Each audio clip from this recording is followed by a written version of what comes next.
اب یہ نیتن یاہو صاحب ڈیسائیڈ کریں گے کہ کون دہشت گرد ہے اور کون دہشت گرد نہیں ہے.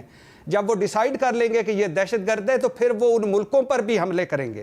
اور وہ کہہ رہے تھے کہ امریکہ کا 9/11 اور ہمارا جو 7 اکتوبر ہے جو ہولوکاسٹ کے بعد سب سے بدترین وحشیانہ کارروائی تھی، یہ برابر ہے. اور اب ہم حق رکھتے ہیں، اور جو ملک مذمت کر رہے ہیں انہیں شرم آنی چاہیے. آپ ان کا لب و لہجہ دیکھیں، ان کا سارا کچھ دیکھیں. اور یہ ہونا تھا، اس لیے ہونا تھا کہ جب یمن مارا جا رہا تھا تو یہ سارے کہہ رہے تھے کہ ٹھیک ہے یہ فلاں فلاں وجہ سے مارا جا رہا ہے. جب لبنان پہ آفت آئی ہوئی تھی تو یہ سارے چپ تھے.